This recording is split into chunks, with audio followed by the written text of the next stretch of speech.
Hello, আমি Payel. Welcome to my cake making video. তাহলে চলো বানানো যাক বেস্ট ফ্রেন্ডের জন্য সুন্দর একটা কেক। বেস্ট ফ্রেন্ডের বার্থডে বলে কথা, আলাদা কিছু তো হবেই হবেই। তাই জন্য আমি ওর বার্থডের জন্য যে কেকটা নিয়ে গেছিলাম সেইটা আমি বানিয়েছিলাম রেড ভেলভেট কেক। চকলেট কিন্তু ওর ভীষণই পছন্দ, তবে আগের বারে বার্থডেতে আমি ওর জন্য চকলেট ফ্লেভারই নিয়ে গেছিলাম, তাই ভাবলাম এইবারে একটু অন্য কিছুই নিয়ে যাই। তাই জন্য আজকে আমি বানিয়েছিলাম এই রেড ভেলভেট কেক। শরীরটা খুব একটা ভালো না থাকায় বুঝতেই পারছিলাম না যে কি ডিজাইন ডেকোরেশন করব। ভেবেছিলাম তো অনেক কিছুই, কিন্তু আলটিমেটলি কিছুই হলো না।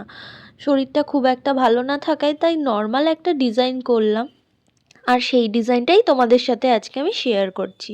প্রথমেই আমি ভালো করে ক্রিমটা লাগিয়ে আইসিং করে নিচ্ছি। আইসিং করার পর এখানে আমি একটা স্টিকার ব্যবহার করেছি, যেটার মধ্যে এই ডলটা হবে। এটা খুবই কমন ডিজাইন, তোমরা এর আগেও অনেকবার দেখেছো। তবে আমি কিন্তু এর আগে এরকম কেক একবার বানিয়েছিলাম, তবে তখন আমার ভিডিও একেবারেই শেয়ার করা হয়নি। তাই জন্য এই ডেকোরেশনটা আমি তোমাদেরকে আরেকবার দেখালাম। এখানে যে ফ্লাওয়ারটা রয়েছে সেটা আমি একেবারে ডার্ক রেড করেছিলাম, কেন জানি না ভিডিওর মধ্যে একেবারেই বোঝা যাচ্ছিল না।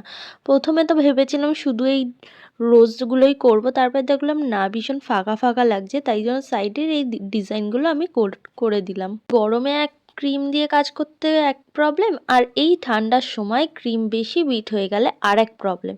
আবার ক্রিম রেখে দিলেও কিছুক্ষণ এই রকমই হয়ে যায়, তাই ডিজাইনটাও ঠিকমতো হচ্ছিল না। তো আমার কেকের এটাই ফাইনাল ডিজাইন।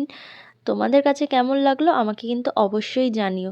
লাস্টে কিন্তু আমি একটু সুগার বলও অ্যাড করে দিয়েছিলাম, আর ফ্রেন্ডের নামটাও অ্যাড করে দিয়েছিলাম, যেটা আমার একেবারেই ভিডিও করা হয়নি। এখানে আমার রেড ভেলভেট কেক একেবারেই রেডি আমার ফ্রেন্ডের জন্য।